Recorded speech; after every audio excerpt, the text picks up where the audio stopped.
voice again. I finally looked up from my phone to see who was talking. He was black, tall, smiling like he knew the effect his face had on women. Not me. At least not today, or for the last couple of years, if I was being honest. I nodded. Unfortunately, he took it as a sign to continue. You know her? Only well enough to have predicted this scenario. Both in nightmares, you're gonna overdose one day, and in daydreams. You're gonna overdose one day.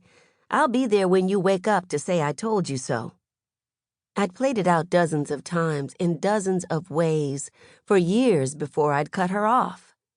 And yet, despite telling her this was going to happen, I still wasn't the least bit prepared. Did I know her?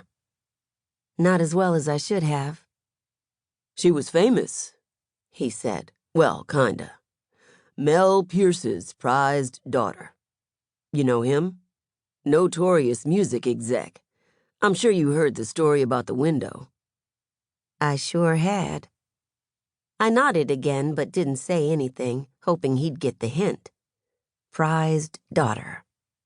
He looked just as out of place in this neighborhood as Desiree must have been, wearing a black-on-black suit in 90-degree weather while standing next to a jungle gym. They found her about 5 a.m. Cops think it's an overdose, I know. Cutting him off, I gestured to my phone. I read the daily news. 5 times, in fact. Once at the bodega. I'd stopped by on my way to class for a Snapple and instead got a Google alert. 3 more times on the trip over. Twice on the one. Once more after my bike and I got off at 168th to finish the trip. The final time right before he'd interrupted me. You kinda look like her, you know, he said, then abruptly closed his mouth as if realizing his faux pas, comparing a stranger to someone who'd just died. Maybe it's the freckles. It wasn't the first time I'd heard it, but I never saw it myself. We were technically half-sisters after all. If anything, I was the bare-faced before to her perfectly made-over after. I didn't respond, just let him stare at me as a woman with box braids pushed past us, anxious to gawk and report back to her friends like an NBC4 reporter. The crowd was surprising. A dead black woman wasn't normally anything to crow about. Not here. Not anywhere, really. Except Desiree Pierce wasn't just any black woman. She was Mel Pierce's prized daughter, just like the man had said. The man who now stuck out his hand. Stuart Jones. He'd said his name like I should recognize it. When I didn't respond, he spoke again.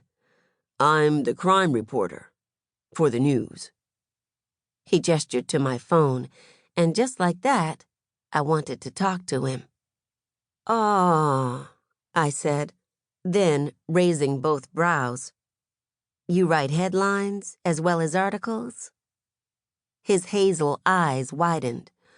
No, that one was a bit much. My phone rang. I recognized the number and ignored it. Yeah, just a bit. I gave him a tight smile. Wonder if they would have went the bit much route if it was a Kardashian. Any white girl, really. I doubt it, he said, and for the first time his smile seemed genuine. Can I quote you on that? For an article, Miss? I shook my head. He tried to step closer, but my Schwinn blocked his path. Don't tell me you're a Mrs. I was not, but still. I didn't answer the question, instead opting for Lena Scott. It was my turn to see if he recognized the name. He didn't. Thank God. I smiled in relief, but he didn't know that. He assumed it was for him. Ms. Scott. Another grin. Wondering if you can help me out. It's for a follow-up. I'm interested in what the natives have to say. I'm not native.